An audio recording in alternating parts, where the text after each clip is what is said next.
It gives me great pleasure to introduce our honorary degree recipient, Saki Mafundikwa, to whom we award an honorary doctorate. Yale graduate Saki Mafundikwa is a multidisciplinary artist, designer, and founder and director of the Zimbabwe Institute of Digital Arts, a design and new media training college in Harare, which ran between 1999 and 2019 and is currently in the works of being reopened. He published African Alphabets, The Story of Writing in Africa, the first book on African typography. Saki's award-winning first film, Shungu, The Resilience of a People, had its world premiere in 2009's International Documentary Film Festival in Amsterdam. He was also a speaker at TED 2013, TED PMI in Tanzania in 2019, and keynoted the first Pan-African Design Institute conference in Ghana the same year. He has run workshops for design students in Europe, North, South, and Central America, as well as in Africa. He also lectures at universities in Africa and the USA. In 2022, Saki became the recipient of the President Award, a Lifetime Achievement Award from the UK's Design and Art Direction Association. He is a widely published educator on design and cultural issues, and is currently working on a revised edition of African Alphabets, which he hopes will be published in 2024. Saki currently lives, works, and farms in Harare, Zimbabwe. On his career trajectory and impact, Saki states, "There is an unstoppable tide globally that is gaining momentum, and that is the decolonization of design education. I did that in a small way before they coined the term, and I feel very proud of that. I'm delighted to ask the Chancellor to confer the honorary doctorate of University of the Arts London on Saki Mafundikwa."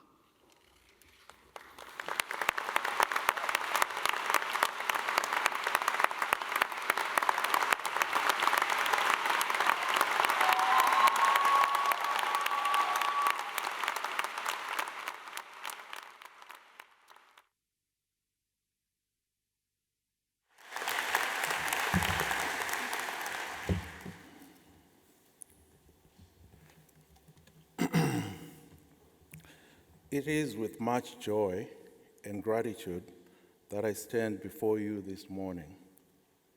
Firstly, I have to thank my parents,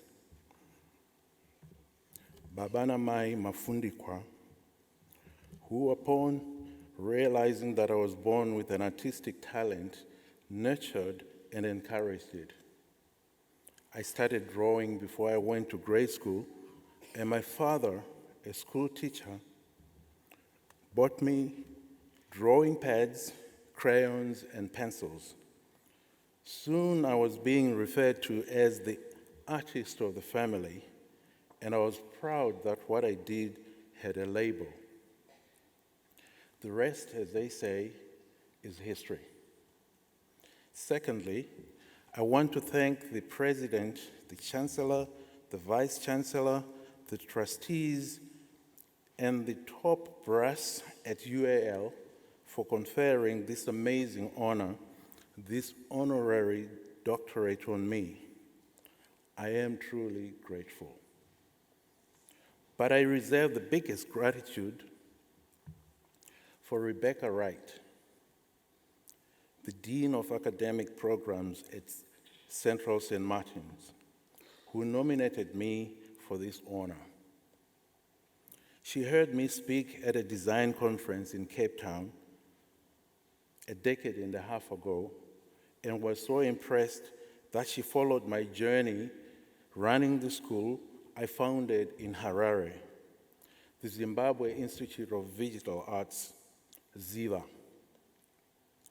When she climbed the academic ladder and attained some power, she remembered me, and last year, in her capacity as president of D&AD, Design and Art Direction, a British design organization, she awarded me the 2022 President Award or Lifetime Achievement Award. I wouldn't be standing here this morning if not for her efforts. Rebecca.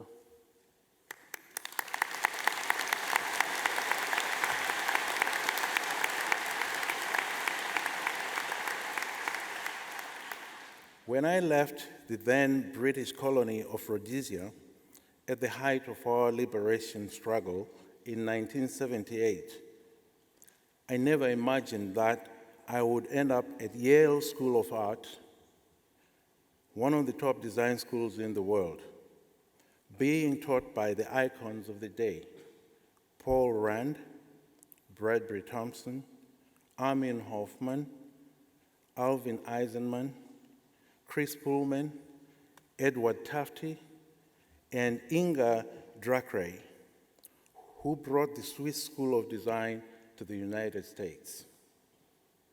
I learned very well from these titans, and dreamt of being the best Swiss designer from Africa. It was only after I moved to New York City after graduation that people started questioning my willingness to blindly follow this modernist tradition. Of course, initially, I felt insulted. How dare they question my work? After all, I had graduated from the program du jour. But as the chorus for the real Saki to stand up grew louder, I started to get it. I realized that the way design was taught in the West was fundamentally flawed, especially for foreign students who are called aliens in America. It was, we are here to teach you design, and it's a Western thing. So it's our way or the highway. Some aliens struggled and failed to get it completely, and their overall experience was fraught with frustration. So I decided to found my own school, and I was so daring. No, I had the nerve to refer to it as an African Bauhaus. I was like, I know design has always been in Africa, in Asia, since it was the art from the two continents that inspired the likes of Picasso, Paul Klee et al., to resuscitate a European art that was gasping for air from a lack of ideas. Modernism borrowed heavily from these continents. I felt it was imperative that we create our own schools to interrogate ideas around design. Today, they call it decolonization. I'm happy, proud, in fact, that I was there at the beginning of that movement, way before they had coined the term. Across the globe today, design departments are furiously crafting their departments to be inclusive, not only in student body, but in pedagogy. You know, there's always a word that you can't, I can spell it, but pedagogy, that word.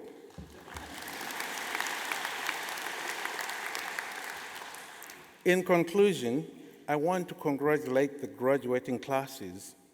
I say to you, do not tread with fear or uncertainty. Go forth boldly, shake things up, start your own schools, dance with abandon like nobody's watching, sing at the top of your voice, dance in the rain like you did when you were a kid. Practice random acts of kindness and love like it's the end of the world. Put into practice everything you have learned and be very careful of ChatGPT. Thank you very much.